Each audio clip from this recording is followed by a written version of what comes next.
మన ప్రభు రక్షకుడైన యేసుక్రీస్తు వారి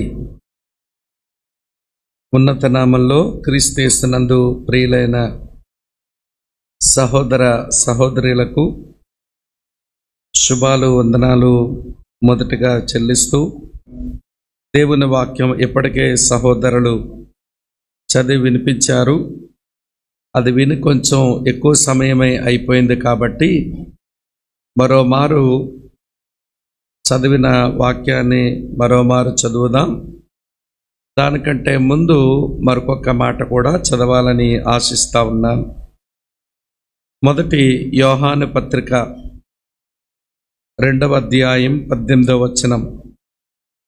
మొదటి యోహాను పత్రిక 2వ అధ్యాయం 18వ వచనం. చిన్న పిల్లలారా, ఇది కడవరి గడియ. క్రీస్తు విరోధి వచ్చునని వింటిరి కదా. ఇప్పుడును అనేకులైన క్రీస్తు విరోధులు బయలుదేరి ఉన్నారు. ఇది కడవరి గడియ అని దీని చేత తెలుసుకొనుచున్నాము. చిన్న పిల్లలారా, ఇది కడవరి గడియ. సహోదరులు చదివిన ఆ 3 వచనాలు మరోమారు మార్చి చదువుదాం. తెలుగు బైబిల్లో 14-15 కలిసి ఉంది. అది నేను చదువుతాను. 16వ వచనం మీరు చదవండి. ఫిలిప్పీలకు రాసిన పత్రిక 2వ అధ్యాయం 14, 15, 16 వచనాలు. 14, 15 నేను చదువుతాను. 16వ వచనం దయవుంచి మీరు చదవండి. మీరు మూర్ఖమైన వక్ర జనము మధ్య నిరపరాధులను, నిష్కలంకులను, అనింద్యులను అయిన దేవుని కుమారులగునట్లు సనుగులను, సంశయములను మాని సమస్త కార్యములను చేయుడి. చిన్న పిల్లలారా, ఇది కడవరి గడియ. ఇది కడవరి గడియ అని చెప్పిన సేవకుడు 90 సంవత్సరాలు పైబడిన ముసలివాడు, 60 సంవత్సరాల క్రైస్తవుడు. అప్పటికి క్రైస్తవ సంఘం యొక్క వయసు కూడా 60 సంవత్సరాలే. ఈ సేవకుడు తన 30వ ఏట ప్రభువుని వెంబడించడం ఆరంభిస్తే ఇప్పుడు ఆయన వయసు 90 అయ్యింది. అంటే 60 సంవత్సరాల క్రైస్తవుడు అన్నమాట. 60 సంవత్సరాల క్రైస్తవుడు, 90 సంవత్సరాల ఈడున్నవాడు. 60 సంవత్సరాల క్రైస్తవ సంగమునకు 105 వచనాలు కలిగిన 5 అధ్యాయాలు రాశాడు. ఈ వయసు కలిగిన వాడు అంత పనిగట్టుకొని శ్రద్ధతో ఇన్ని మాటలు వ్రాశాడు అంటే దాన్ని కొంచెం మనం మనస్కరించాలి. ఈ లిటరేచర్ని మనం కొంచెం సీరియస్గానే చూడాలి. కారణం, ఆయన రాయడానికి ఆయన వయస్సు ఏమీ అంత పెద్ద సహకరించదు. అయినా కూర్చొని సార్వత్రిక సంఘానికి ఆయన పత్రికను వ్రాసి అది సార్వత్రిక సంఘమంతటికి ఆయన ప్రదానం చేసినట్టు అనిపిస్తుంది. ఒక ఊరిలో ఉన్న స్థానిక సంఘానికి వ్రాయబడిన పత్రిక కాదది.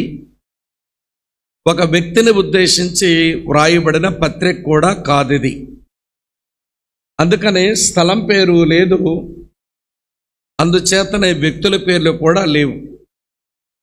అయితే ఈ పత్రికలో ఆయన కమిట్మెంట్ ఏమిటి అంటే, ఈ 60 సంవత్సరాల ఈ శిశు సంఘం వారు కడవర గడియలో ఉన్నారని వారు గ్రహించటం లేదు. తగు జాగ్రత్తలు వారి ఆధ్యాత్మిక జీవితంలో తీసుకోవటము లేదు. ఆ సందర్భంలో చాలా సంగతులు ఆయన వ్రాయవలసి వచ్చింది. అందులో ప్రధానమైన తలంపు ఇది కడవరి గడియ. మొదటి శతాబ్దంలో ఉన్నవాడే సుమారు 2000 సంవత్సరాల క్రిందట ఉన్న ఈ పెద్ద ఆయన ఇది కడవరి గడియ అని అంటే, ఇప్పుడు మనం జీవిస్తున్నది కడవరి క్షణములో అనేది మనం మర్చిపోకూడదు. కడవరి క్షణములో బ్రతుకుతున్నాం. అంత్యకాలమునకు అంచున మనం బ్రతుకుతున్నాం. ప్రభువైన యేసుక్రీస్తు వారు భూమి మీద ఉన్నప్పుడు ఈ కడవరి దినములు, ఈ అంచె దినాల గూర్చి ఆయన కొన్ని సూచనలు చెప్పారు. ఆ సూచనలు 3 ఏరియాలో ఈ సూచనలు గమనించండి అన్నాడు. ఒకటి, లోకములో సూచనలు చూడండి. రెండవదిగా సంఘములో సూచనలు చూడండి. తర్వాత ఇశ్రాయేలీల్లో సూచనలు చూడండి. ఈ 3 చూచి కడవరి గడియలు ఎంత సమీపంగా ఉన్నాయో గుర్తెరిగి బ్రతకండి అన్నాడు. లోకములో ఏమి సూచనలు చూడమన్నారు ఆయన? ఇది కడవరి క్షణం అని మనం అర్థం చేసుకోవడం కొరకు నేను లోకములో ఒక 2 సూచనలు చెప్తాను, సంఘములో ఒక 2 సూచనలు చెప్తాను, తర్వాత ఇశ్రాయేల్లో ఒక 2 సూచనలు చెప్తాను. తరువాత చదివిన ఆ 3 వచనాలలో ఈ కడవరి క్షణములో మన యొక్క బాధ్యతాయుతమైన జీవితాన్ని గురించి ఒక 3 సంగతులు చెప్పి నా సందేశాన్ని ముగిస్తాను. ఇది కడవరి క్షణం. లోకములో మనం చూస్తే కనబడేటువంటి మొదటి సూచన ఏంటంటే విస్తరించిన పాపం, ఇంక్రీజింగ్ ఆఫ్ సిన్. సుమారు ఒక 30-40 సంవత్సరాల క్రిందట మనం చూసినప్పుడు కనబడినటువంటి ఈ పాపం ఈ రోజుల్లో అది చాలా పెచ్చురేగిపోయినట్టుగా కనబడతా ఉంది. యేసు ప్రభు భూమి మీద ఉన్నప్పుడే ఈ కడవరి దినములు, అంచె దినాలకు సూచనలు తన శిష్యులు అడిగినప్పుడు మీరు నోవహు దినములను అలాగే లోతు దినాలను జ్ఞాపకం చేసుకోండి అన్నారు. అంటే నోవహు దినములు పాపం బహుగా విస్తరించిన దినములవి. లోతు దినములు కూడా పాపం బహుగా విస్తరించిన దినములవి. ఈ 2 కలుపుకొని ఒకవేళ చెప్పవలసి వస్తే ఆదికాండం 6వ అధ్యాయం 2వ వచనంలో మొదటగా నోవా దినాలు చూస్తే ఇక లోతు దినాల గురించి మాట్లాడనక్కర్లేదు. నోవా దినములలో మనుషులు ప్రతివాడు తనకు మనసుకు నచ్చిన వ్యక్తిని వివాహమాడుతున్నాడట. ఆ దినముల్లో దేవుని కుమారులు నరుల కుమార్తెల చక్కని వారిని చూచి వారు తమ మనసుకు వచ్చిన వారిని పెండ్లాడుతున్నారు. పిల్లలు, అక్కడ ఏం కనబడిందండి విస్తరించిన పాపం అని మీరంటారా? దేవుని చేత స్థాపించబడిన, పరిశుద్ధపరచబడిన, ఆశీర్వదించబడిన వ్యవస్థ వివాహ వ్యవస్థ. ఆ వివాహ వ్యవస్థను ఇష్టమొచ్చినట్టుగా అందులో మనుషులు అడుగు పెట్టకూడదు. అందుకనే పరిశుద్ధ వివాహం అని అంటాం. వివాహంలో దేవుని చిత్తానికి చోటు ఉండాలి. అలాగనే తల్లిదండ్రుల యొక్క అంగీకారానికి చోటు ఉండాలి. సేవకుని యొక్క సమ్మతికి చోటు ఉండాలి. అలాగనే సంఘం యొక్క ఆమోదానికి కూడా చోటు ఉండాలి. సరే, ఆ రోజుల్లో ఇవన్నీ లేకపోవచ్చు, సంఘము లేదు, సంఘ పెద్దలు లేరు, కానీ దేవుడున్నాడు, తల్లిదండ్రులు ఉన్నారు కదా. దేవుని చిత్త ప్రకారం తల్లిదండ్రుల యొక్క అంగీకారంతో జరిగే వివాహాలు కాకుండా ఈ నరుల కుమారులు దేవుని కుమార్తెల చక్కని వారిని చూచి ఎవడక మనసు వచ్చినట్టుగా వాడు వివాహాలు చేసుకుంటున్నారట. క్రీస్తునందు ప్రియులారా, వినండి, ఒక విషయం చెప్తాను.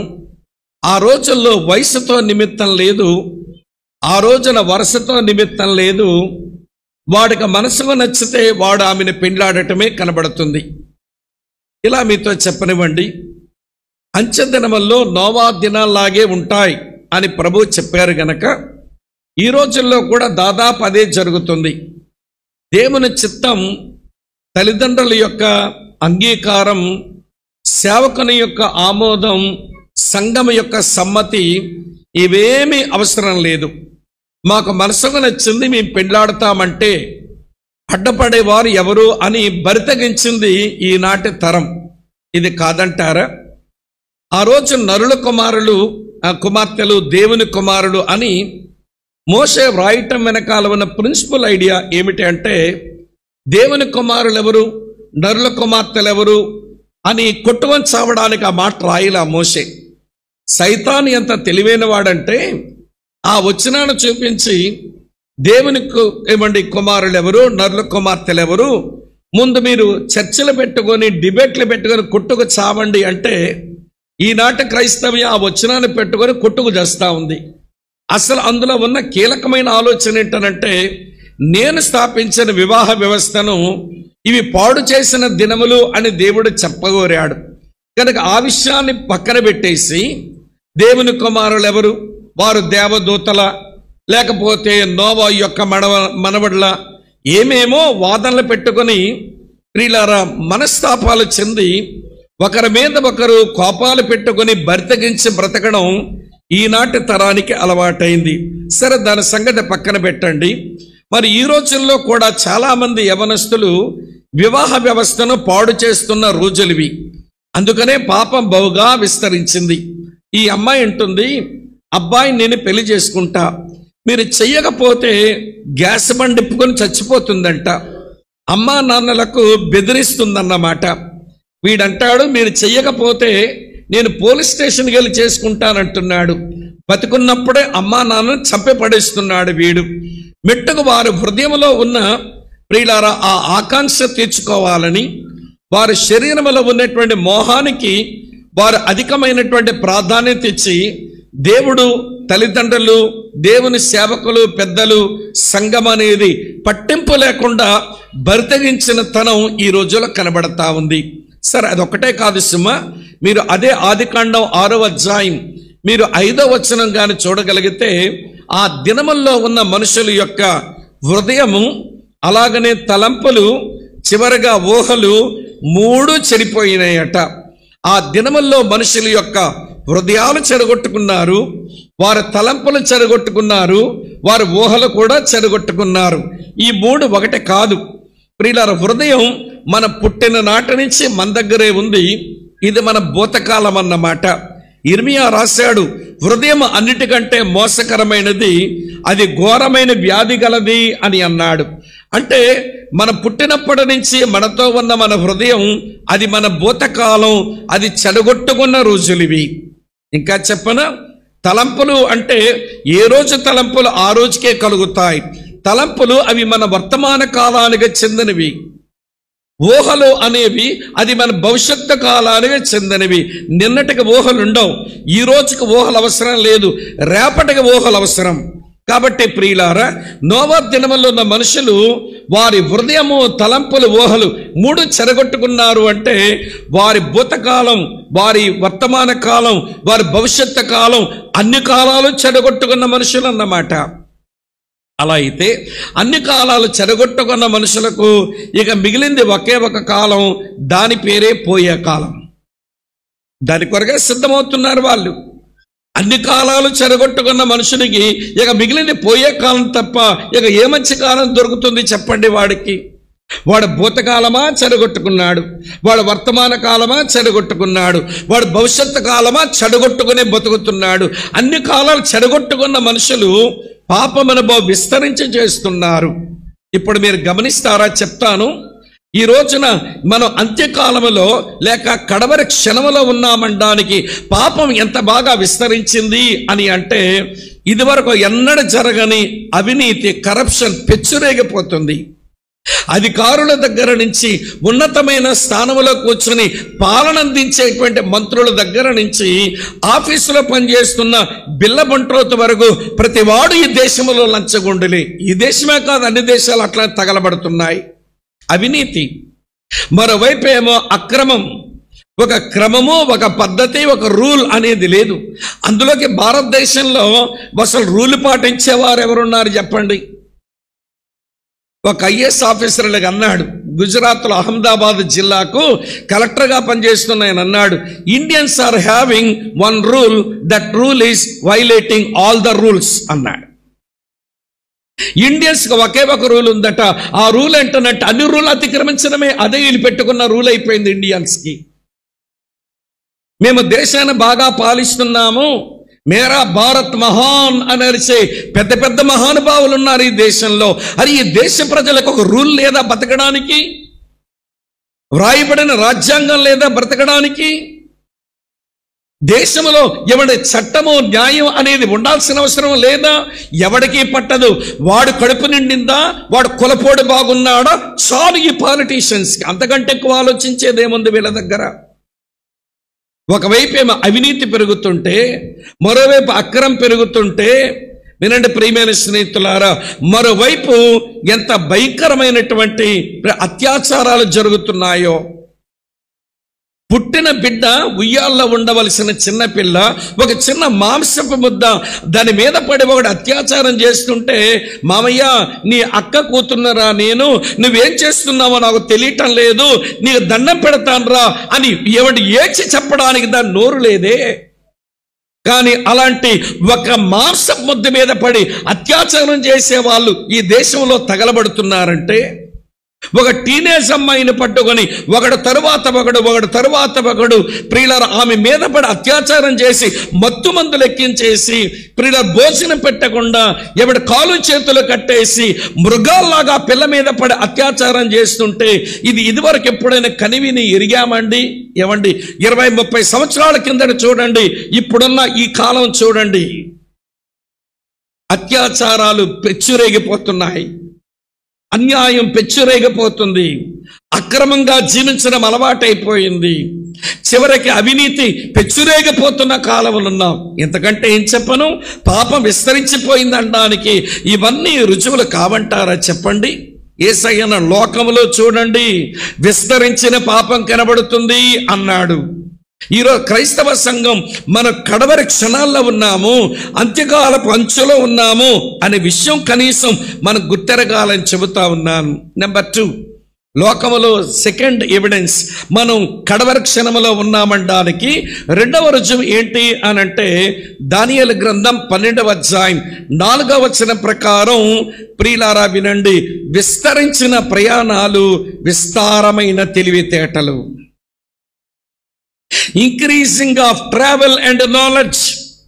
ప్రయాణాలు విస్తరించిపోతున్నాయి, తెలివితేటలు అధికమైపోతున్నాయి. ఆ దిక్కు నుంచి ఈ దిక్కు వరకు, ఈ దిక్కు నుంచి ఆ దిక్కు వరకు ప్రయాణాలు చేసే వాళ్ళని చూస్తుంటే అసలు ఏమిటి మనుషులు చేస్తున్న ప్రయాణాలు అనిపిస్తున్నది. ఇలా మీతో చెప్తాను వినండి. 1997 సంవత్సరం నుంచి దేవుని సేవలో విపరీతమైన ప్రయాణాలు చేస్తున్నాను. అప్పుడు ప్రయాణాలు చూస్తే ఒకలాగున్నాయి, ఇప్పుడు ప్రయాణాలు చూస్తే మరోలా కనబడతా ఉన్నాయి. అప్పట్లో విమానాశ్రయాల్లో ఎవరో కొద్దిమంది కనబడే వాళ్ళు ఈ రోజున ఎయిర్పోర్ట్లో చూస్తుంటే పల్లి వాళ్ళకు బస్సు ఎక్కడానికి వచ్చిన జనంలా కనబడుతున్నారు. మీరు శంషాబాద్ ఎయిర్పోర్ట్లో ఉదయాన్నే 3 గంటల నుంచి మళ్ళీ ఉదయం 9 గంటల వరకు చూడండి క్రౌడ్ ఎట్లా ఉంటుందో. అంతెందుకండి, మొన్న మా విశాఖపట్నంలో నేను ఒక దగ్గరే ప్రయాణం చేయాలి, ఎయిర్పోర్ట్లో ఉన్నాను. ఒక ఫ్లైట్ కూడా ల్యాండ్ అవ్వటంలా. కారణం విజిబిలిటీ లేదు, పొగమంచు బాగా ఉంది విశాఖపట్నంలో. పైలట్స్ అట్లా పైన చక్కర్లు కొడుతూ మళ్ళీ ఎక్కడికో పోతున్నారు వాళ్ళు.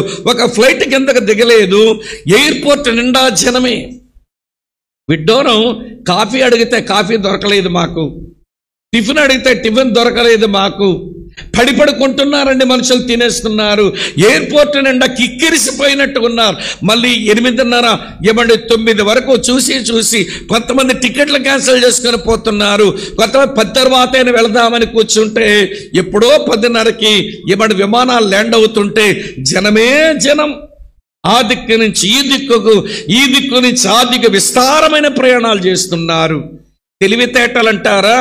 ఈ ఇంటర్నెట్ వచ్చిన తర్వాత, ఈ సోషల్ మీడియా వచ్చిన తర్వాత ఏమి పెరిగిపోయిందో విస్తారమైన తెలివితేటలు.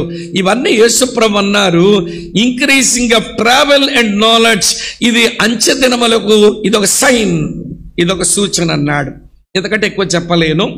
విస్తరించిన పాపం, విస్తరించిన ప్రయాణాలు, తెలివితేటలు లోకములో మీకు ఇది కడవరి క్షణం అనడానికి అవి రుజువులు.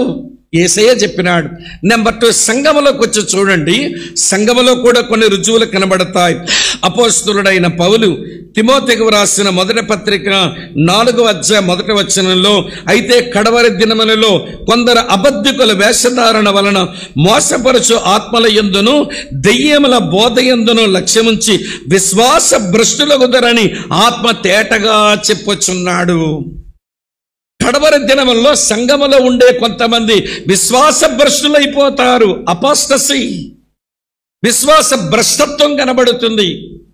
గత 2 నెలలుగా ప్రియులారా, కాకినాడ దగ్గర ఒక ఆయన టైలర్గా పనిచేసుకునేవాడు. సరే, సువార్త విన్నాడు, రక్షణ పొందాడు, ఒక సేవకునితో కొంతకాలం ఉన్నాడట. ఉన్న తర్వాత సేవకుడైనాడు. ఒక ఊర్లో చిన్న మందిరం కట్టాడు, సేవ చేస్తున్నాడు. సడన్గా అన్నాడు, నేను గర్వాపసికి వచ్చేస్తున్నాను, ఈ క్రైస్తవ్యం అంతా బూటకమని వెనకపోయాడు. నేను ఆ ప్రాంతం అంతా కొంచెం ఒక సర్వే ఏమి చేసుకుంటే, ఎందుకురా ఇతగాడు వెనక్కి వెళ్ళిపోయినాడంటే, కూతురికి పెళ్లి ఖాయం చేసుకున్నాడట. కట్నంగా ఎవడికో కొన్ని లక్షలు ఇచ్చాడట, కొంచెం భూమి ఉంటే అమ్ముకొని. తీరా పెళ్ళయ్యే రోజుకి వచ్చేసరికి ఈ పిల్ల మైనర్, ఈ పిల్లని పెళ్లి చేసే పోతున్నాడు. మరి ఎవడు కంప్లైంట్ పెట్టాడో తెలియదు. మొత్తానికి పెళ్లి నిలిచిపోయింది. ఎవడికైతే కట్నంగా డబ్బులు ఇచ్చాడో వాడు, నేను డబ్బులు ఖర్చు పెట్టాను, ఇవ్వలేను అన్నారట ఆ కుటుంబం. ఇప్పుడు ఆస్తి పోయింది, డబ్బు పోయింది, కూతురుగా పెళ్ళవ్వలేదు, దేవుడు నాకు అన్యాయం చేశాడని విశ్వాస భ్రష్టుడైపోయి ఇప్పుడు బైబిల్ మీద అబద్ధాలు మాట్లాడుతున్నాడు. సోషల్ మీడియా వేదిక మీదకి వచ్చి యూట్యూబుల్లోకి వచ్చుకొని వాక్యం ఏ కాంటెక్స్ట్లో రాయబడిందో ఎరగని ప్రియులారా, ఈ సేవకుడు ఈరోజు దాని పెడర్థాలు తీసి అనేకుల యొక్క హృదయాలను చెరుపుతున్నాడు, మనసులను పాడు చేస్తున్నాడు. ఇదే పెద్ద ఆశ్చర్యపోవాల్సిన విషయమేం కాదు. కడవరి క్షణాలలో విశ్వాస భ్రష్టులు సంఘాల్లో తయారవుతారు అని ఎప్పుడో పౌలు ద్వారా పరిశుద్ధాత్ముడు చెప్పినాడు. ఇదొకటి విశ్వాస భ్రష్టత్వం. గుర్తుపెట్టుకోండి. సంఘములో కనబడుతున్న మరో సూచన చెప్తాను, అదేంటో తెలుసండి, హిపోక్రసీ, వేషధారణ. తిమోతికి రాసిన 2వ పత్రికలోని 3వ అధ్యాయం 5వ వచనం చూడండి. అంచె దినములలో అపాయకరమైన కాలాలు వస్తాయని పౌలు చెబుతూ 5వ వచనం వచ్చేసరికి అన్నాడు, 2 తిమోతి 3:5 నోట్ చేయండి. పైకి భక్తి గల వారి వలె ఉండి దాని శక్తిని ఆశ్రయించిన వారునై ఉందురు, ఇట్టి వారికి విముఖుడవై ఉండుము అన్నాడు. పైకి భక్తి గల వారి వలె ఉంటారు, కానీ దాని శక్తిని ఆశ్రయించరు. వీరు భయంకరమైనటువంటి వేషధారులు. మేము సంఘాల్లో నిలబడి దేవుని వాక్యం చెబుతుంటే, ఆయా సభల్లో దేవుని మాటలు చెబుతుంటే మా ముందు కూర్చున్న వాళ్ళంతా తెల్లపావురాలు అనుకుంటున్నాం. ఇవి తెల్లపావురాల వల్లకాడ ఇవి నల్ల కాకులు ఉంటాయి లోపల ఈమె నల్ల కాకిని, కానీ తెల్లపావులాగా సున్నములో బాప్తిసం పొందొచ్చి ఇక్కడ కూర్చుంది. అందుకే తెల్లగా మాకు కనబడుతుంది. బయటకు అనుకుంటున్నాం ఈమె పావురమని అనుకుంటున్నాం, కానీ లోపల కాకి ఉంది.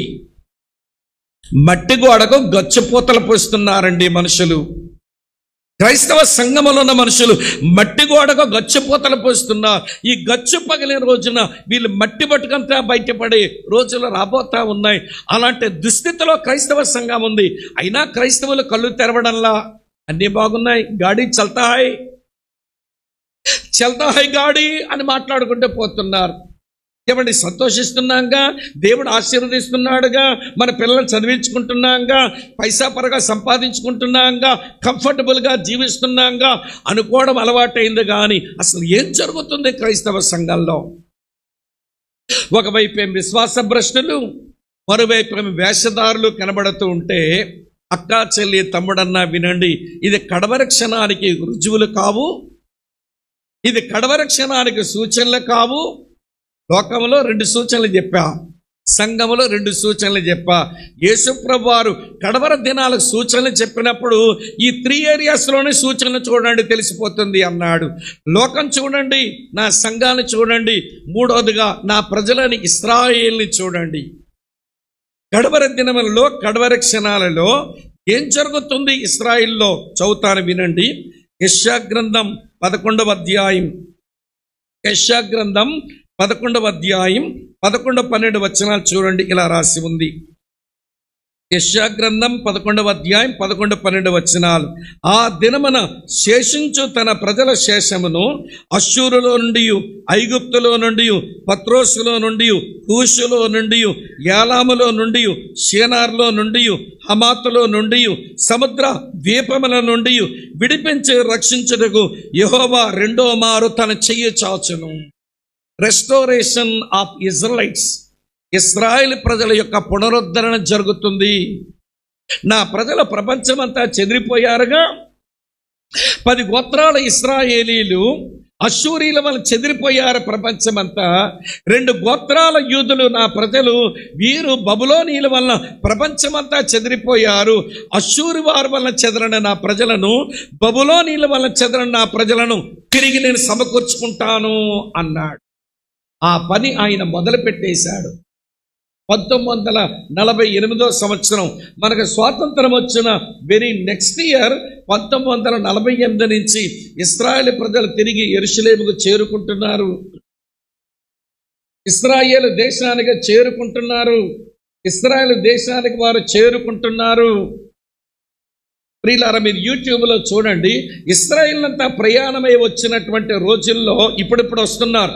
ఎక్కువ గ్రూప్ వచ్చినప్పుడు వారు చేసే సెలబ్రేషన్స్ మీరు చూడండి యూట్యూబ్లో. ఇప్పుడు గుంపులుగా విమానాలు దిగుతున్నారు, గుంపులుగా నౌకల్లో వచ్చి దిగుతున్నారు. ఆ దినములో ఇశ్రాయేల్ అంతా చేసే సెలబ్రేషన్ చాలా అద్భుతంగా కనబడుతున్నాయి ఈ రోజుల్లో. ఇంకో విషయం చెప్పనా, కడవరి క్షణములో యెరూషలేమును నాకు రాజధానిగా ప్రకటించుకుంటానన్నాడు దేవుడు. 2017వ సంవత్సరం ప్రియులారా, ఇప్పుడు ఇవ్వండి, అమెరికా దేశానికి అధ్యక్షుడు ఉన్న ఆ ట్రంపే తన ఫస్ట్ టర్మ్లో, తన టెన్యూర్లో యెరూషలేమును ముఖ్య రాజధానిగా ప్రకటించబడేశాడు ఆయన. ప్రపంచమంతా ఉలిక్కిపడింది ఒక్కసారి.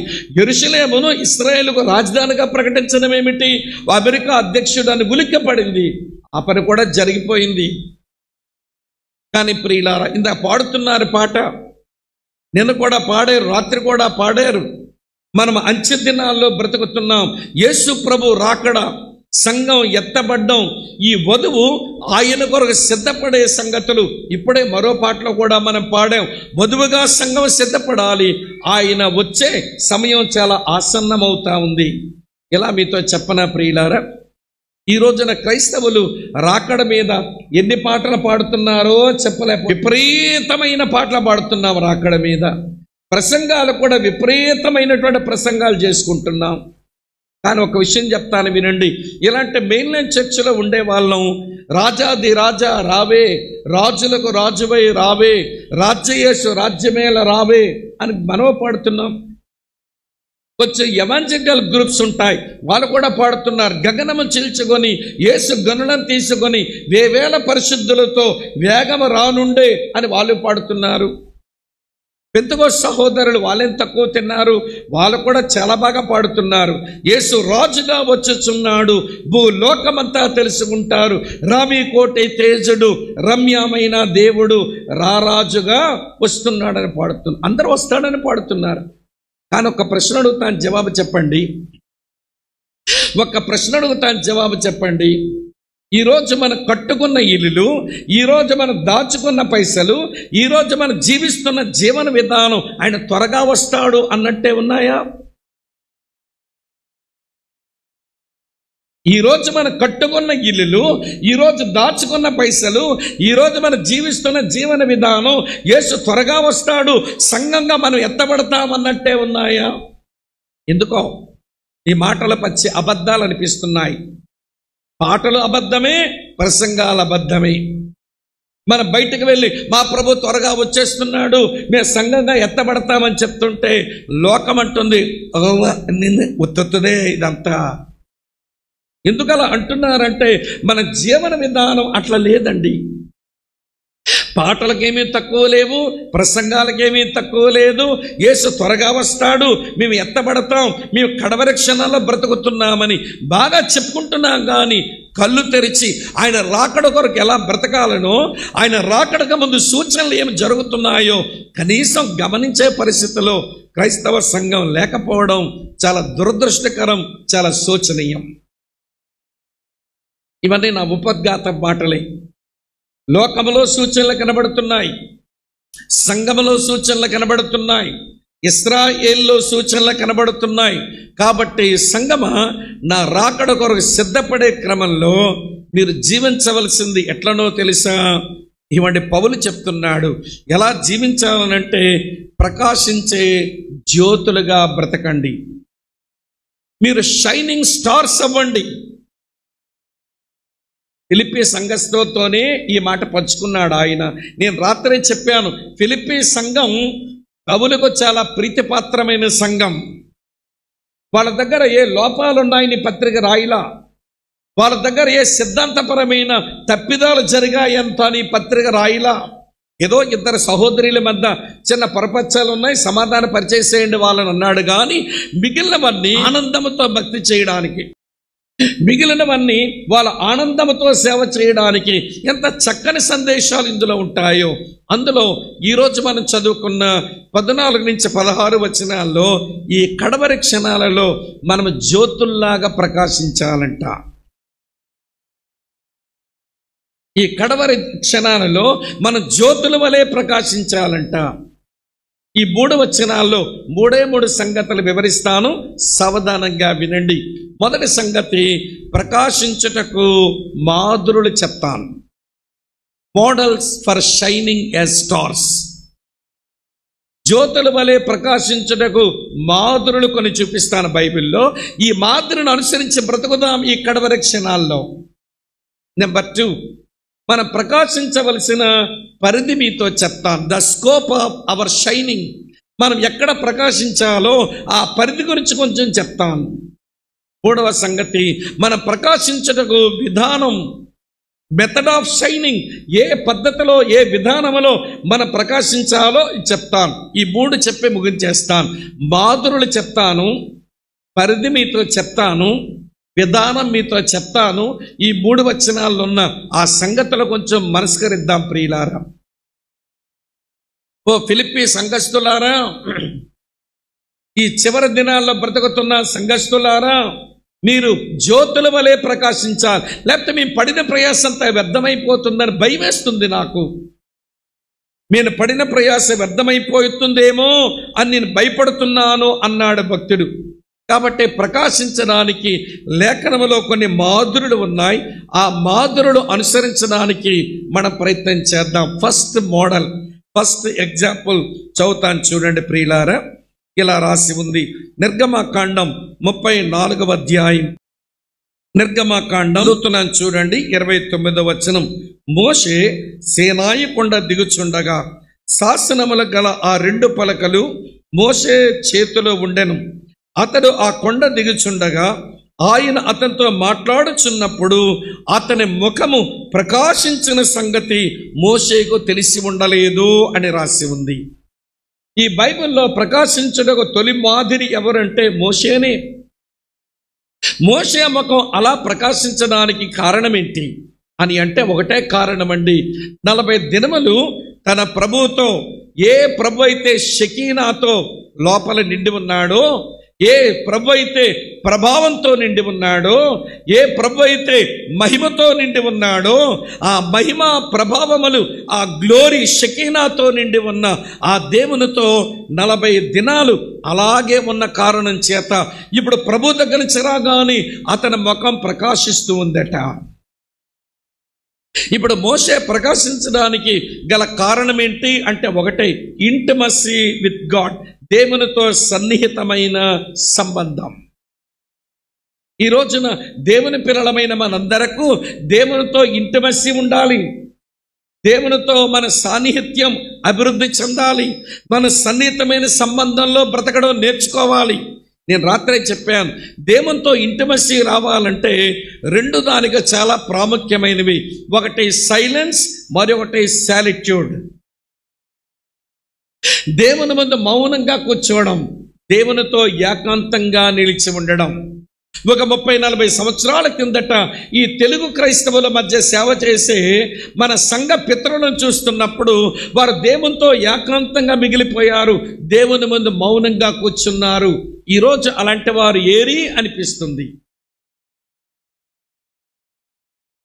బ్రదర్ బక్సింగ్, బ్రదరన్ సంఘాల్లో పనిచేసిన అగ్రిప్ప గారు, ఫాక్స్ దొర గారు, బ్యాప్టిస్ట్ ఫీల్డ్లో పనిచేసినటువంటి మాసిలామణి గారు, లేమెన్స్ ఎవాంజలికల్ ఫెలోషిప్లో పనిచేసిన ఎన్ దానియేలు గారు, బైబిల్ మిషన్ కొరకు పనిచేసిన మంగమూరి దేవదోస గారు, వీళ్ళందరూ ఆధ్యాత్మిక జీవితాల లోపలికి తొంగి చూసుకుంటే దేవునితో ఒంటరిగా మిగిలారు, దేవుని ముందు నిశ్శబ్దంగా కూర్చున్నారు, దేవునితో ఇంటిమసీ పెంచుకున్నారు.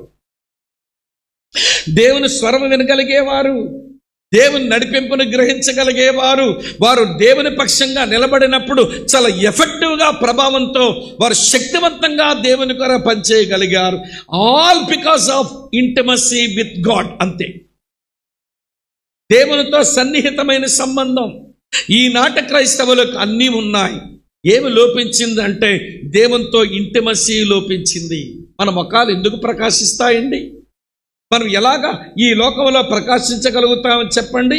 మీరు ఏమనకపోతే చెప్తాను, మన ముఖాలు ప్రకాశించిన మాట ఏమో కానీ మన ముఖాలని బొగులిపోయి ముఖాలు అయ్యాయిగా, దుమదుమలు ఆడుతూ ఉంటాయి. షైనింగ్ లేదు. మేము దేవుని బిడ్డలం, రక్షించబడ్డాం, దేవుని కొరకు బ్రతుకుతాం. శ్రమైనా, శోధనైనా, బాధైనా, హింసైనా, అవమానమైన, ఎవడి కష్టమైనా మీ దేవుని పిల్లలం, దేవునిగా బ్రతుకుతున్నామన్న షైనింగ్ ఈరోజు దేవుని పిల్లల దగ్గర కొరవడింది అనే మాట మీరు ఆలోచిస్తే నిజమే అని మీకు అనిపిస్తుంది. ఇంతకంటే ఎక్కువ చెప్పలేను. మోషే ప్రకాశించడం కారణం దేవునితో సాన్నిహిత్యం. నెంబర్ 2, రెండో సంగతి చెప్తాను రండి. సెకండ్ మోడల్, యోహాను సువార్త 5వ అధ్యాయం 35వ వచనం ఇలా రాసి ఉంది. యోహాను సువార్త 5వ అధ్యాయం 35వ వచనం, అతడు అంటే బాప్తిసమిచ్చు యోహాను మండుచూ ప్రకాశించుచున్న దీపమై ఉండెను, మీరతని వెలుగులో ఉండి కొంతకాలం ఆనందించుటకు మీరు ఇష్టపడ్డారు. బాప్తిసమిచ్చు యోహాను ప్రకాశించాడట. ఈయన ప్రకాశించడానికి కారణం ఏంటండి? మీరు చదివారా? అతడు మండుచూ ప్రకాశించుచున్న దీపం. He was burning in side and he was shining out side. లోపల దేవుని కొరకు మండుతున్నాడు, అతను బయటకు ప్రకాశించగలుగుతున్నాడు. మండుచు ప్రకాశించుచున్న దీపం. ఇన్సైడ్ మంచి ఎక్స్పీరియన్స్ ఉంది, అవుట్ సైడ్ కూడా షైనింగ్ కనబడతా ఉంది. మెట్టుకు బాప్తిసం ఇచ్చే యోహాను దగ్గర పోయి నువ్వు అంత బాగా ప్రకాశించడానికి కారణం ఏంటయ్యా అంటే, నా జీవితానికి ఒక నియమం పెట్టుకొని బతికానండి, నా లైఫ్ ప్రిన్సిపల్ ఒకటే. ఆ ప్రిన్సిపల్ ఆయన ఇలా ఉంది, చూపిస్తాను చూడండి. యోహాను సువార్త 3వ అధ్యాయం 30వ వచనం ఇలా ఉంది. యోహాను సువార్త 3:30, ఆయన హెచ్చవలసి ఉన్నది, నేను తగ్గవలసి ఉన్నది. అంతేనండి. నా లైఫ్ ప్రిన్సిపల్ ఒకటే.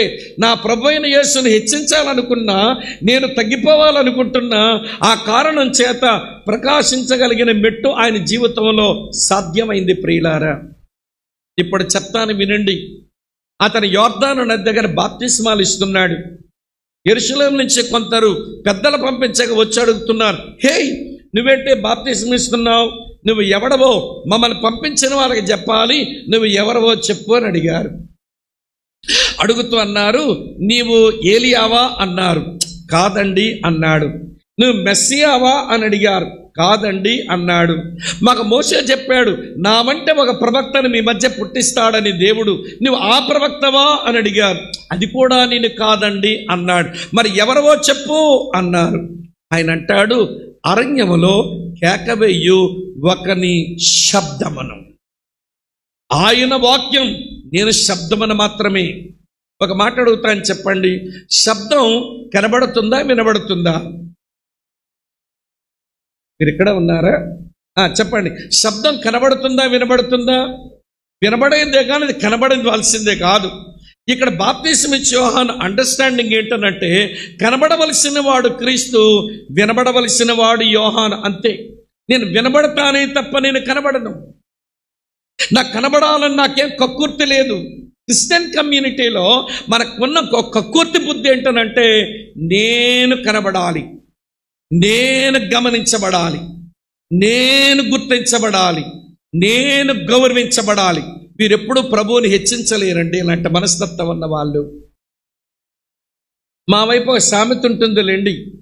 మా వైపు సామెత ఏంటనంటే, కూరకు తాలింపు, బట్టకు జాడింపు, తెలుగోడికి పొగిడింపు, లేకపోతే బతకలేరంట. కూరకేంటి, బట్టకేంటి, తెలుగోళ్ళకేంటి, ఎవడో పొగుడుతుండాలి. మిమ్మల్ని గమనించామండి, మిమ్మల్ని గుర్తించామండి, మిమ్మల్ని గౌరవిస్తున్నామండి, మీరు అంతండి ఇంతండి అంటే ఇతగాడి భుజాలు గజాలు అయిపోతాయి. ఈ సాలువాల సాంప్రదాయం ఏంటో, ఈ బొకేల సాంప్రదాయం ఏంటో, ఈ దండల సాంప్రదాయం ఏంటో, ఈ పొగుడుకునే సాంప్రదాయం ఏంటో నాకు ఈ రోజుకి అర్థమై చావడంలా. ఇవన్నీ లేకపోతే మమ్మల్ని గమనించారేంటండి సంఘ పెద్దలు బేతనీలో? మేము ఇవ్వలేదా, మేము చెయ్యలేదా, మేము రాలేదా, ఏమన్నా వాళ్ళు గుర్తించారా, మమ్మల్ని పొగడరా? పొగట్టలు పడిపోయి వాళ్ళ గురించి నేను ఇలా అంటుంటాను, ఏమనుకోకండి. ధనుర్మాసం వచ్చినప్పుడు మా వైపు, మీ వైపు సంగతి నాకు తెలియదు. ధనుర్మాసం అంటే అది కూడా ఈ రోజు నుంచే, మరి డిసెంబర్ 15 నుంచి జనవరి 15 వరకు ధనుర్మాసం అంటారుగా. ఇది సంక్రాంతి నెల. ఈ నెలలో గంగిరెడ్ల వాడు గంగిరెద్దును బాగా డెకరేట్ చేసుకుని ఇళ్ళ ముందు తీసుకొస్తాడు. వాడు పెద్ద అఫీషియల్ బెగ్గరు. ముష్టి పెట్టండి అమ్మ అని అడిగాడు వాడు. ఎద్దును తీసుకొచ్చి ఇంటి ముందు నిలబెడతాడు. ఈ అమ్మగారు ఏమండి ముందుకు వస్తే అంటాడు, అమ్మగారికి దండం పెట్టే డూడు బసవన్ అంటే అది తలకాయ ఇట్లట్టు ఊపుద్ది. అయ్యగారికి దండం పెట్టే డూడు బసవన్ అంటే తలకాయ ఇట్లట్టు ఊపుద్ది. ఒక సిస్టర్ గారు ముందు ఏమండి గంగిరెద్దుని పెట్టి అమ్మగారికి దండం పెట్టే డూడు బసవన్ అంటే ఆమె ఇంట్లో ఏమండి తలకాయ ఊపిందంట. ఆవిడ గారి ఇంట్లోనికి వెళ్ళి బేసెండ్ బియ్యం, దాని మీద అర్ధ చక్కెర కేలీలు, పైన ఒక టెంకాయ, 500 రూపాయల కానుక పెట్టి ఇస్తూ ఉంది. ఏమమ్మా ఇంత ఇచ్చేస్తున్నావు నువ్వంటే, ఎద్దుతో పొగిడించాడు కదా. ఎద్దు పొగడం ఏంటి, ఎద్దు మొహం దానా? దానికి వాడు ఇంట్లో ట్రైనింగ్ ఇచ్చాడు. అమ్మగారికి దండం పెట్టే డూడు బసవన్నన్నా తలకాయ ఊపుద్ది, అయ్యగారికి దండం పెట్టే డూడు బసవన్నన్నా తలకాయ ఊపుద్ది, ఎవరికి దండం పెట్టే డూడు బసవన్న తలకాయ ఊపుద్ది. వాడు ఇంటి దగ్గర ఇచ్చిన ట్రైనింగ్. ఈ మహాతల్లికి పొగట్టలు పిచ్చుంటుందిగా, పొగిడేది. ఎద్దు నన్ను పొగిడిందంటే ఎద్దు మగంది, ఎద్దు పొగుడుద్దా? దానికి బుద్ధి ఉందా పొగడ్డానికి? ఈ రోజున క్రైస్తవులు కూడా అట్లనే తయారయ్యారండి. రికగ్నైజేషన్ కావాలి మాకు.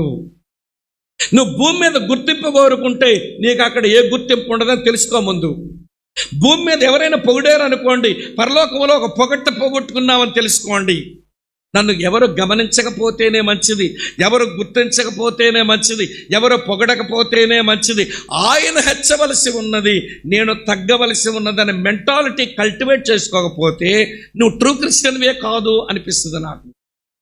కాబట్టి ప్రియులారా, బాప్తిస్మం ఇచ్చే యోహాను అలా ప్రకాశించడానికి గల కారణం ఏంటంటే, నేను ఆయన హెచ్చించే మనస్తత్వం నాది, నేను తగ్గే మనస్తత్వం నాది. ఆయన హెచ్చవలసి ఉన్నది చెప్పండి, నేను తగ్గవలసి ఉంది. ఆయన వాక్యం నేను ఉత్తి శబ్దాన్ని. ఆయన పెండ్లి కుమారుడు, ఈ మాట కూడా ఆయన చెప్పాడు, నేను చూపించడానికి టైం లేదు కానీ ఆయన పెండ్లి కుమారుడు, నేను ఆయన స్నేహితుడంతే. ఆయన వెలుగు, నేను ఉత్తి దీపాన్ని మాత్రమే. నేను దీపం, ఆయన వెలుగు. నేను పెళ్లి కుమారుడు స్నేహితుడిని, ఆయన పెళ్లి కుమారుడు. నేను ఉత్తి శబ్దాన్ని, ఆయన వాక్యం. ఎట్లా ఎగ్జాల్ట్ చేస్తున్నాడండి యేసును. క్రైస్తవులంటే యేసును బాగా పైకెత్తే వాళ్ళు. యేసు ప్రభు అందుకన్నాడు, నేను పైకెత్తబడినట్లయితే అందరినీ ఆకర్షించుకుంటాను అన్నాడు. ఈ రోజున అనేకులను ప్రభు ఆకర్షించలేకపోవడానికి కారణం మనం ప్రభువుని సరిగా పైకెత్తడం లేదేమో అనిపిస్తున్నది. కనుక రండి ప్రియులారా, బాప్తిసమిచ్చి యోహానుకులాగే యేసును బాగా పైకెత్తుదాం, మనము ప్రకాశించుదాం. 2 మాటలు చెప్పారు. 3వ మాట చెప్తాను విన. 3వ మాదిరి, మొదట మాదిరి మోషేలో చూపించా, దేవునితో సాన్నిహిత్యం. 2వ మాదిరి బాప్తిసమిచ్చి యోహాన్, దేవుని కుమారుని హెచ్చించడం. 3వ మాదిరి చెప్తాను చూడండి. మత్తయి సువార్త 17వ అధ్యాయం 2వ వచనం. 3rd మోడల్ ప్రకాశించుటకు 3వ మాదిరి మత్తయి సువార్త 17వ అధ్యాయం 2వ వచనం. ఆయన ముఖం సూర్యుని వలె ప్రకాశించెను, ఆయన వస్త్రములు వెలుగు వలె తెల్లనవాయెను. ఎవరండి ప్రకాశిస్తున్నది అంటే మన ప్రభు అయిన యేసుక్రీస్తే. ఈయన అలా ప్రకాశించడానికి గల కారణం ఏంటి అనంటే, ఒక పోస్ట్ కాంటెక్స్ట్ లో ముందు మాట మీరు చదివితే 5వ వచనంలో తండ్రి అంటున్నాడు, ఈయనే నా ప్రియకుమారుడు, ఈయన యందు నేను ఆనందిస్తున్నాను అన్నాడు. తండ్రిని ఆనందపరిచేవాడు, దేవుణ్ణి సంతోషపెట్టేవాడు యేసు. అందుకే ముఖం బాగా ప్రకాశిస్తా ఉంది. ఈ మాట మొదటిసారి చెప్పలేదండి తండ్రి. ఇలాంటి మాటే మత్తయి సువార్త 3వ అధ్యాయం 17వ వచనంలో కూడా చెప్పారు. అక్కడ చెప్పడానికి కారణం, ఇక్కడ చెప్పడానికి 2 బలమైన కారణాలు ఉన్నాయి.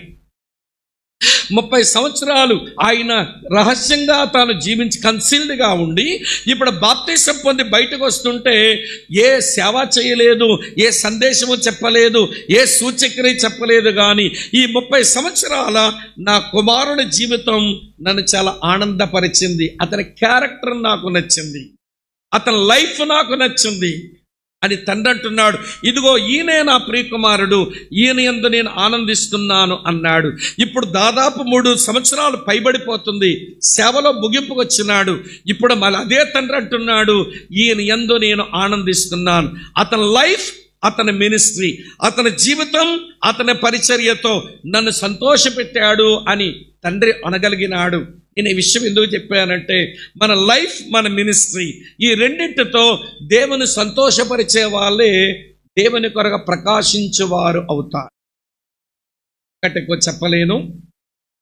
మోషే ప్రకాశించుటకు దేవునితో సాన్నిహిత్యం, బాప్తిసమిచ్చి యోహాను ప్రకాశించుటకు దేవుని కుమారుని హెచ్చించడం, యేసు ప్రభు ప్రకాశించడానికి దేవుని సంతోషపెట్టడం. 4th మోడల్ చూపిస్తాను చూడండి.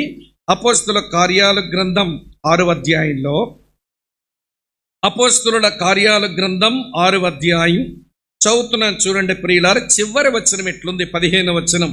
అపోస్తుల కార్యాలు 6వ అధ్యాయం 15వ వచనం.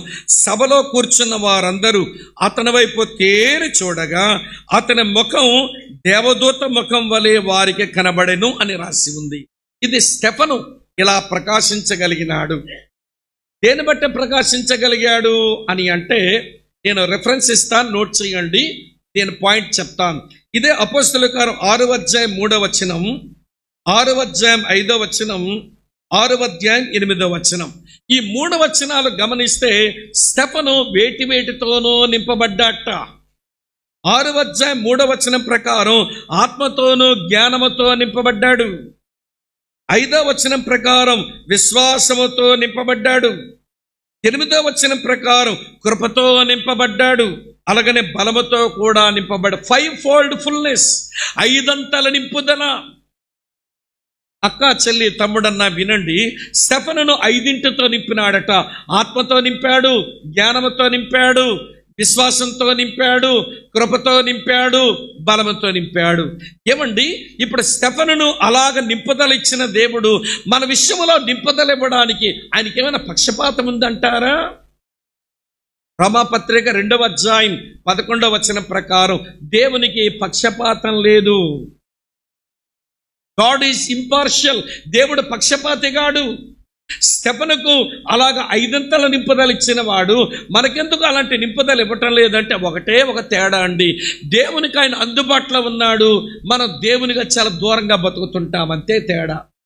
అసలు మన పేర్లు ఏమేమి ఉంటాయో కానీ మగవాళ్ళందరికీ 2 పేర్లు పెడితే సరిపోద్దేమో. మగవాళ్ళకి పెట్టాల్సిన పేర్లు ఏంటంటే చెక్కడు దొరకడు, వీడు చెక్కడు దొరకడు. ఆడాళ్ళకు కూడా ఈ పేర్లు పెట్టడం చెక్కదు దొరకదు. దేవునికి చెక్కదు ఈ సహోదరి, దేవునికి దొరకదు ఈ సహోదరి. దేవునికి చెక్కడి బ్రదర్ గారు, దేవునికి దొరకడి బ్రదర్ గారు. ఏం నింపుతాడు ఆయన? ఆయన వైపు ఆయనకు పక్షపాతం లేదు. నువ్వే దూరంగా బ్రతికి అలవాటు నేర్చుకున్నావు. ఎప్పుడు దగ్గర అవుతావంటే ఆదివారమే దగ్గర అయ్యేది. సోమవారం నుంచి శనివారం వరకు ఈ బ్రదర్ చెక్కడు, ఈ సహోదరి దొరకదు. దేవునికి చెక్కడు, దేవునికి దొరకం. ఎలాగ నింపబడతామండి మనం చెప్పండి? మీకు ఆ విడ్డూరమైన విషయం చెప్పనా? స్టెఫను ఒక బేబీ క్రిస్టియన్. ఒక థియోలాజియన్ అంటాడు అపోస్తలుల కార్యం 12వ అధ్యాయం వరకు ఒక్కొక్క అధ్యాయం సంఘం యొక్క ఒక 1 year ఎక్స్పీరియన్స్ అంట. అంటే స్టెఫను 6వ అధ్యాయంలో కనబడితే అతను 6 years క్రిస్టియన్ అన్నమాట. 6 సంవత్సరాల క్రైస్తవుడు, 5 నింపుదల కలిగిన వాడు. అతను దేవుని కొరకు ప్రకాశిస్తూ ఒక వ్యక్తిని చావులో సంపాదించుకున్నాడు. ఆ వ్యక్తి వలన అన్ని ఖండాలకు సువార్త పోయింది. మీరు అతని మరణంలో చూస్తారా? చూపిస్తాను మీకు. స్టెఫను మరణంలో దేవుని కొరకు ప్రకాశించే ఈ స్టెఫను మరణంలో ఎట్లా కనబడుతున్నాడంటే అతని ముఖం పరలోకం తట్టెత్తాడు, అందరూ రాళ్ళతో కొడుతూ ఉంటే. అతని ముఖం పరలోకము తట్టెత్తాడు. అతని కళ్ళు పరలోక ప్రభును చూస్తున్నాయి. అతని పెదాలు పరలోక ప్రభుని గురించి మాట్లాడుతున్నాయి. అతని మోకాళ్ళు పరలోకము తట్టు వంచాడు, అంతే. ఒక వ్యక్తిని సంపాదించాడు, సౌలును సంపాదించాడు తన మరణంలో. ఆ సౌలు పౌలుగా మారి ప్రపంచమంతా సువార్తీకరణకు అతను దోహదపడగలిగినాడు. ఇప్పుడు సంగమా, ఒక విషయం మిమ్మల్ని అడగనా? ఏది 5 నింపుదల? శ్రమలు, శోధనలు, బాధలు వచ్చినప్పుడు ఎవరి వైపు మనం తలెత్తుతున్నాం చెప్పండి? ఇంతకంటే ఎక్కువ చెప్పనక్కరలేదు. దేవుని చేత నింపబడిన అనుభవం కలిగిన వాడు ఆయన ప్రకాశించేవాడు. ఈ 4 చాలు. ఈ రోజున క్రైస్తవ సంఘములో అంత్య దినాలలో, కడవరి క్షణాలలో మోషేలాగా దేవునితో ఇంటిమసీ పెంచుకొని ప్రకాశించేవాళ్ళు, దేవునిని బాగా హెచ్చించి ప్రకాశించేవాళ్ళు, దేవుని సంతోషపడుతూ ప్రకాశించేవాళ్ళు, దేవుని చేత నింపబడుతూ ప్రకాశించేవాళ్ళు ఈ కడవరి క్షణాలలో కావాలి. సంఘాల్లో షైనింగ్ స్టార్స్, ప్రకాశించే జ్యోతులు కావాలి ఈ దినాలు. అదే అపోస్తలుడైన పౌలు యొక్క కమిట్మెంట్ అన్నట్టు. ఇంకెక్కువ నేను చెప్పలేను కనుక ప్రకాశించుట మాధురులు చెప్పాను. ఇంతగా ప్రకాశించవలసిన స్కోప్ లేకపోతే స్పేర్ ఎక్కడ ప్రకాశించాలంటే మనం ప్రియులారా ఆ పరిధి ఏమిటి? ఆయన చెప్పిన మాటలు చదువుతాను. 14వ వచనం, ఫిలిప్పీయులకు రాసిన పత్రిక 2వ అధ్యాయం 14వ వచనంలో ఇలా ఉంది. చదువుతున్నాను చూడండి మిత్రులారా. ఫిలిప్పీ 2, మీరు మూర్ఖమైన వక్ర జనమ మధ్య, మూర్ఖమైన వక్ర జనమ మధ్య. ఈ మూర్ఖమైన వక్రజనం ఎక్కడుంటారు? మళ్ళీ 16వ వచనం చూడండి. అట్టి జనము మధ్యను, అమ్మ వింటున్నారు కదూ, అట్టి జనము మధ్యను మీరు జీవవాక్యమును పట్టుకొని లోకమందు జ్యోతుల వలె కనబడుతున్నారు. ఈ మూర్ఖులైన వక్రజనము వారు లోకమందు ఉన్నారు. ఏ లోకం? 1 యోహాను పత్రిక 5వ అధ్యాయం 19వ వచనం మీరు గమనిస్తే, 1 యోహాను పత్రిక 5వ అధ్యాయం 19వ వచనం గమనిస్తే, మనము దేవుని సంబంధులం, లోకమంతయు దుష్టుని యందు ఉన్నది. మనం ప్రకాశించవలసింది మూర్ఖులైన వక్ర జనం మధ్య. ఎక్కడున్నారు వీళ్ళంతా? లోకములు ఉన్నారు. లోకమంతా ఎవరి స్వాధీనములు ఉందంటే దుష్టుని స్వాధీనములు ఉందంట. దుష్టుని స్వాధీనమునున్న లోకంలో, ఆ లోకములో ఉన్న మూర్ఖులను వక్ర జన్మ మధ్య జ్యోతుల్లాగా మనం ప్రకాశించాలి. సంఘములో ప్రకాశించడమే చేత కాకపోతే ఇక లోకంలో ప్రకాశించేదేంటి? నా ప్రియమిత్రులారా వినండి. నీ ఎడల దేవునికున్న ఉద్దేశం నీ ఎడల దేవునికున్న సంకల్పం మూర్ఖులైన వక్ర జన్మ మధ్య జ్యోతుల్లా ప్రకాశించాలి. ఎక్కడో తమిళనాడు రాష్ట్రం నుంచి మా విశాఖపట్నం వచ్చారు ఒక ఆయన. కస్టమ్స్లో కమిషనర్గా పనిచేసినాడు. పోర్ట్ కస్టమ్స్లో పనిచేశారు. రిటైర్మెంట్ వచ్చినప్పటికి బెంగళూరు కస్టమ్స్లో, ఎయిర్పోర్ట్లో కస్టమ్స్లో కమిషనర్గా పనిచేసినాడు ఆయన. రక్షించబడి మంచి విలువలతో జీవించి విద్యార్థుల మధ్య, ఆయా సంఘాల మధ్య చాలా గంభీరమైన పరిచర్య చేసినాడు ఆయన. సరే, అతను రిటైర్ అయ్యే టైంలో బెంగళూరు ఎయిర్పోర్ట్లో కమిషనర్గా పనిచేస్తూ ఉంటే ఎవరో ఆ దినాల్లో ఒక ఆమె కువైట్లో తన పెనిమిటి చచ్చిపోయినాడు.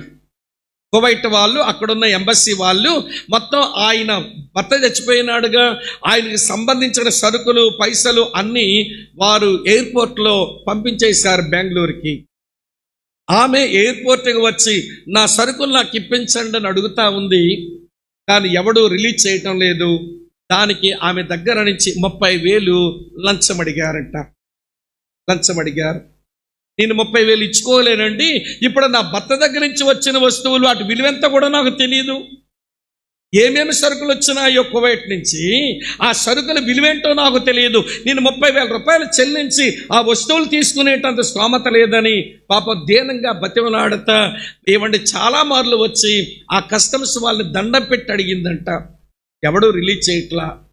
అక్కడ ఒక ఆయన ఉన్నట్ట, కస్టమ్స్లో పనిచేసే కానిస్టేబుల్ లాంటి వాడు. ఆయన అన్నాడట, ఆ ఛాంబర్లో యేసు ఉంటాడు, ఆయన దగ్గరికి వెళ్ళి చెప్పుకో, నీ సరుకులు వచ్చేస్తాయన్నట్ట. వాడు చెప్పిన సలహా తీసుకొని ఆ ఛాంబర్ దగ్గరికి వెళ్ళి బెంచ్ మీద కూర్చుంటే ఈయన బయటకు వచ్చాడు, కమిషనర్. ఈ క్రిస్టియన్ బయటకు వచ్చినాడు. అయ్యా, నా పరిస్థితి ఎట్లా ఉంది, మీ దగ్గరకు వస్తే అవసరం తీరుతుంది అని చెప్పారు, అందుకే వచ్చానంటే ఆమెను అక్కడనే కూర్చోబెట్టి ఎన్నిసార్లు వచ్చావమ్మా అని తెలుసుకున్నాడట. ఇన్ని మార్లు వచ్చాను. ఎందుకు ఇవ్వలేదు అంటే 30,000 అడుగుతున్నారని చెప్పిందట. నువ్వెక్కడే కూర్చొని ఆఫీసర్స్ని పిలిపించి చీవాట్లో పెట్టి నేను 20 నిమిషాలు అక్కడే కూర్చుంటా. ఇన్నిసార్లు తిప్పి పెనిమిట్టిన పోగొట్టుకునే విధవరాలని ఇలా ఏడిపించడానికి మీకు మానవత్వం పనిచేయదా? పోనీ దేవుడు అంటే మీకు తెలియదు, మానవత్వం అన్నా మీకు పని చేయదా అని వాళ్ళ చీవాట్లు పెట్టి 20 నిమిషాలు టైం ఇస్తున్నాను.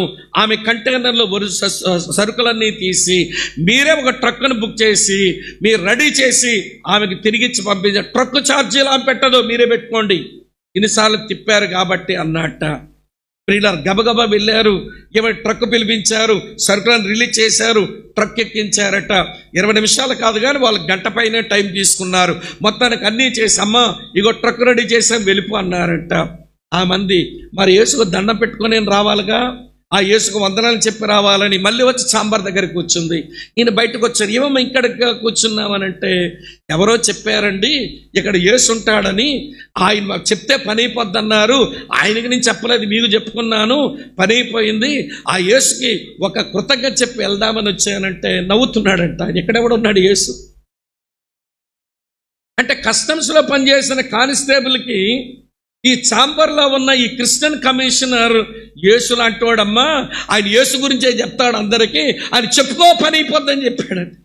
పని అయిపోయింది.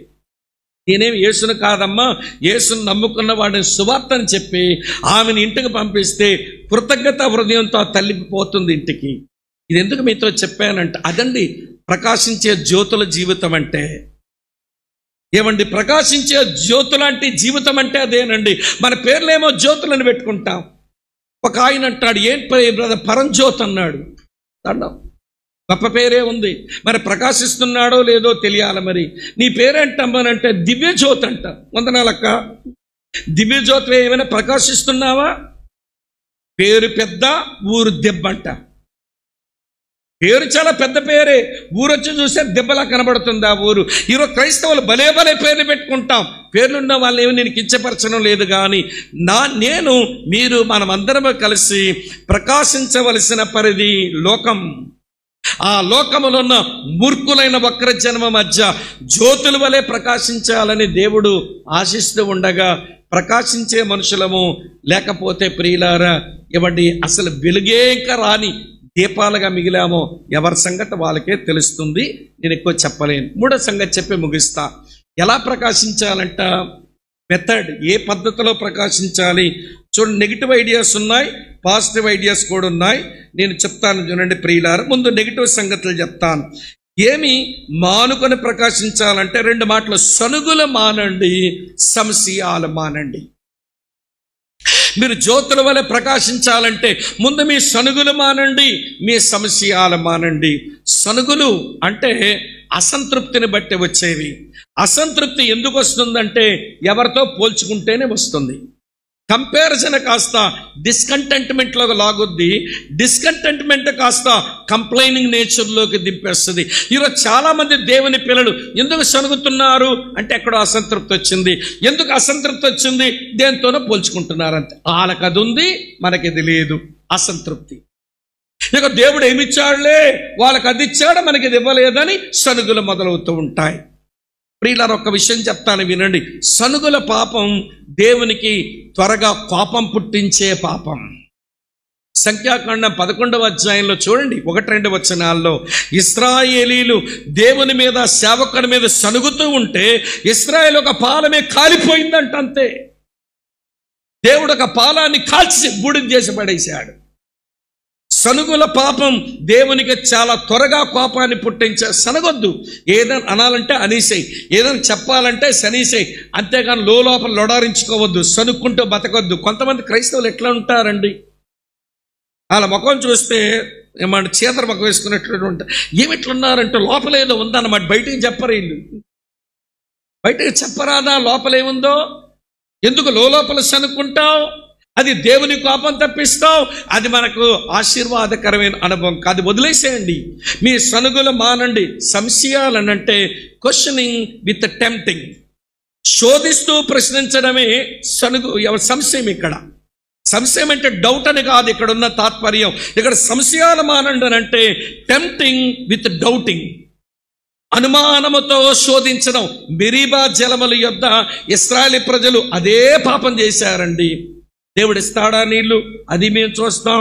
ఇవ్వగలుగుతాడా దేవుడు? అది మేము చూస్తామని శోధిస్తున్నారు. అదే సమయంలో అనుమానంతో శోధించారు. ఈ 2 మానేసేయండి, మీరు ప్రకాశించలేరు. సనుగులు మానండి, సంశయాలు మానండి. అది అయిపోయిన తర్వాత 3వది, ఇప్పుడు పాజిటివ్ ఐడియా చెప్తాను చూడండి. నిరపరాధులుగా ఉండండి, ప్రకాశించగలుగుతారు. నిరపరాధులంటే ఏదైతే మనకు తెలియదో దాని ప్రకారం జీవించకపోతే మనం ఏమండి అపరాధులం కాదు, మనం నిరపరాధులమే. ఏదైతే మనకు తెలియవచ్చిందో దాని ప్రకారం జీవించలేదనుకోండి, మన అపరాధులం అవుతాం. అదేంటో క్రైస్తవులు జీవితకాలం పాడుకోవాల్సి వస్తుందండి. అపరాధిని యేసయ్యా, చచ్చే వరకు పాడుకోండి. దేవా నిరపరాధిగా తీర్చావు, నీకు వందనాలంటావు, ఎప్పుడొస్తుందో మరి. అపరాధిని యేసయ్యా కృప చూపి బ్రోగుమయ్యా. నీకు ఏదైతే సత్యాలు తెలియచేయబడ్డాయో దాని ప్రకారం జీవించకపోతే నువ్వు అపరాధివే. దాని ప్రకారం జీవిస్తే పాట తప్పు కాదు. మనమంతా మానవ మాత్రులం, తెలుసో తెలియక అపరాధం చేస్తాం. ఆ పాట పాడుకోవాలి, క్షమాపణ వేడాలి, అందులో అనుమానమే లేదు. కానీ నిరపరాధిగా తీర్చావని స్తుతించే రోజులు ఎప్పుడొస్తాయో మనకు. ప్రకాశించాలని మీరు నిరపరాధులు ఇవ్వండి. 2వ మాట ఏమంటారు? నిష్కలంకులుగా ఉండండి, కలంకం అంటించుకోకండి. యాకోబు రాసిన పత్రిక 1:27లో యాకోబు చెప్పాడు, దేవుని ఎదుట పవిత్రమైన భక్తి ఏదంటే ఈ లోకమాల్యం అంటించుకోకుండా నిష్కలంకులుగా జీవించడమే. 3వ మాట అంటాడు, ఏమంటే మీరు అనింజులుగా బతకండి. మీరు ప్రకాశించాలంటే అనింజులుగా ఉండండి. అబౌవ్ రిప్రోచ్ అంటే అనింజులుగా మీరు జీవించండి. ఇక్కడ విషయం చెప్తాను వినండి. నింద, అపనింద, అనింద 3 ఉంటాయి. నింద అంటే చేసిన దానికి వచ్చింది నింద. అపనింద అంటే చెయ్యని దానికి వచ్చింది అపనింద. అనింద అంటే నింద పడకూడదు, అపనింద పడకూడదు, అంత అనింజులుగా జీవించాలంట. మీకు అర్థమయ్యేలా చెప్తాను. నింద చేసిన దానికి వచ్చింది కాబట్టి అది మచ్చ లాంటిది, చచ్చే వరకు మిగిలిపోతుంది. అపనింద నువ్వు చెయ్యని దానికి వచ్చింది కనుక అది మరక లాంటిది. దేవుడన్నా కడిగేస్తాడు, లేక నువ్వు కడుక్కున్నా పోతుంది మరక. కానీ అపనింద అంటే మచ్చ పడకూడదు, మరక పడకూడదు, అనింద్యంగా జీవించాలి. ఇది క్రైస్తవ జీవితం. అప్పుడు మీరు ప్రకాశించగలుగుతారు. చేసిన దానికి మచ్చలు తెచ్చుకొని, చెయ్యని దానికి అపనిందలు తెచ్చుకొని, ఇప్పుడు ఈ రెండిట్లో ఉండే నీవు అనింజుడు ఎట్లవుతావో చెప్పండి. అపనింద పడింది, నింద పడింది. కానీ ప్రకాశించవలసినటువంటి మనమంట నిరపరాధులమై, నిష్కలంకులమై, అనింజులమై దేవుని కుమారులుగా, కుమార్తెలుగా ఈ లోకములో ప్రకాశించాలి. దేవునికి ఈ కడవర క్షణాల్లో కావలసింది ప్రకాశించే జ్యోతులు, ప్రకాశించే జ్యోతులు. చివరికి వచ్చిన ఇలస్ట్రేషన్ చెప్పి ముగిస్తాను, బాగా వినండి. చాలా రోజుల కింద వాట్సాప్ వచ్చిన తొలి రోజుల్లో ఎవరో షేర్ చేశారు ఒక చిన్న క్లిప్పింగ్. అందులో ఏముందనంటే, ఒకవైపు అగ్గిపుల్ల కాలి ఆరిపోయింది, దాని చివరిలో మందు కనబట్టంలా, ఆ ఫైర్ మెడిసిన్ కనబట్టలా, కానీ కాలు ఆరిపోయింది అగ్గిపుల్ల. దాని కింద వచ్చిన నోట్ రాశాడు ఆ పెద్ద ఆయన. ఏమని రాశాడంటే, ఈ స్నేహితుడు తన స్నేహితుని వెలిగించాలని వెలిగి ఆరిపోయాడు అని రాశాడు. ఈ స్నేహితుడు తన స్నేహితుని వెలిగించుదామని ఒకసారి వెలిగి ఆరిపోయాడు అని రాశాడు. అది అగ్గిపుల్ల కింద స్టోరీ. అటువైపు కొవ్వొత్తి కనబడుతుంది, అది వెలుగుతూ ఉంది. దాని కింద నోట్స్ ఇలా రాశాడు పెద్ద ఆయన. అందులో ఏమి రాశాడో తెలుసా? ఈ స్నేహితుడు తన వెలిగించిన స్నేహితుణ్ణి తలంచుకుంటూ తన స్నేహితుని కొరకు వెలుగుతూ కరిగిపోతున్నాడు, కొవ్వొత్తి రాశాడు. నీకు అర్థమైందో లేదో? ఈ స్నేహితుడు తన వెలిగించిన స్నేహితుని తలంచుకుంటూ తన స్నేహితుని కొరకు వెలుగుతూ కరిగిపోతున్నాడట. ఇదేంటో తెలుసా అండి? అగ్గిపుల్ల ప్రభువైన యేసుక్రీస్తే. తన స్నేహితులమైన మనలందరినీ వెలిగించిన కొరకు సిలువ వరకు వచ్చాడు, వెలిగాడు, సిలువలో ఆరిపోయాడు. అయిపోయింది ఆయన పని. ఇప్పుడు వెలుగుతున్న కొవ్వొత్తు నువ్వే. నువ్వు చేయాల్సిన పని ఏంటంటే, నిన్ను వెలిగించడానికి సిలువ వరకు వచ్చి వెలిగారిపోయిన నీ స్నేహితుడని యేసుప్రభుని తలంచుకుంటూ ఆయన కొరకు వెలుగుతూ నువ్వు కరిగిపోతూ బ్రతకడమే క్రైస్తవ్యం అన్నాడు. ఇది ట్రూ క్రిస్టియానిటీ. ఇప్పుడు మిమ్మల్ని అడగనా? నిన్ను వెలిగించిన, నిన్ను ఆశీర్వదించిన, నిన్ను దీవించిన, నిన్ను ఈ స్థితిలో ఉంచిన ఆయన తలంచుకుంటూ ఆయన కొరకు వెలుగుతూ కరిగిపోవడం నీకు చేతనవుతుందా? ఏమి కరిగిపోయావని? నువ్వు ప్రకాశించు నిమిత్తమై ఏమి కరిగిపోయిన అనుభవం మన జీవితంలోకి వచ్చిందో అది ఎవరికి వాళ్ళమే ఆలోచించాలని ప్రేమతో మీకు మనవి చేస్తూ, చిన్నపిల్లలారా, ఇది కడవరి క్షణం, ఇది కడవరి క్షణం. క్రీస్తు విరోధులు బయలుదేరిపోయారు, అనేకులు బయలుదేరిపోయారు క్రీస్తు విరోధులు. అటు చూస్తుంటే విస్తారంగా పాపం పెరిగిపోతుంది, అటు చూస్తుంటే విస్తారంగా మనుషులు ప్రయాణాలు చేస్తున్నారు, అటు చూస్తుంటే విస్తారమైన తెలివితేటలు చేసినాయి. లోపల చూసుకుంటే విశ్వాస భ్రష్టులు తయారైపోతున్నారు, లోపల చూస్తుంటే వేషధారులు తయారైపోయారు. అటు ఇశ్రాయేలు చూస్తుంటే వాళ్ళు తిరిగి సమకూర్చబడ్డారు. యెరూషలేము వాళ్ళకి రాజధానిగా ప్రకటించబడడం జరిగిపోయింది. అక్కడ సూచనలు నెరవేరుతున్నాయి, ఎక్కడ సూచనలు నెరవేరుతున్నాయి, అక్కడ సూచనలు నెరవేరుతున్నాయి. ఇటువంటి జంక్షన్లో, ఇటువంటి ప్రియులార పరిస్థితుల మధ్య దేవుని పిల్లలంగా దేవుని కొరకు ప్రకాశించవలసిన గడియలివి. మోషేలాగా దేవునితో సాన్నిహిత్యం పెంచుకుందాం. బాప్తిసమిచ్చే యోహానులాగా దేవుని కుమారుని హెచ్చించుదాం. యేసు ప్రభులాగా దేవుని సంతోషపెడదాం. స్టెఫను వలె దేవుని చేత నింపబడవలసిన విషయాలతో నింపబడదాం. లోకములో ఉన్నామని గుర్తెరుగుదాం. ఈ లోకం దుష్టుని యందు ఉందని తెలుసుకుందాం. మూర్ఖులైన ఒక్కరి జన్మ మధ్య బ్రతుకుతున్నామని గుర్తెరుగుదాం. సనుగులు సంశయాలు మాని అనింద్యులమై, నిష్కలంకులమై, నిరపరాధులమై జీవవాక్యమును చేత పట్టుకొని ఈ లోకములో దేవుని కొరకు ప్రకాశించుదాం. ఈ కూడికల్లో దేవుడు ఇదే కోరుతున్నాడు. ఈ యొద్ద నుంచి నువ్వు ప్రకాశించాలి, నువ్వు ప్రకాశించాలి, నువ్వు ప్రకాశించాలి. అట్టి కృప దేవుడు మనకందరికి అనుగ్రహించాలని భారంతో ప్రార్థన చేసుకుందాం. తల వంచండి, కళ్ళు మూసుకోండి, ప్రార్థన చేస్తాం. ప్రేమపూర్ణుడమైన మా తండ్రి, మీకు కృతజ్ఞతలు చెల్లిస్తున్నాం. మా ప్రభు దినమందు ఆయన సన్నిధిలో చేరి నిన్ను ఆరాధించడానికి, మిమ్మల్ని ఆరాధించడానికి మీరు ఇచ్చిన కృప కొరకు వందనాలు. అపరాధములతోనూ పాపములతోనూ చచ్చిన వారం,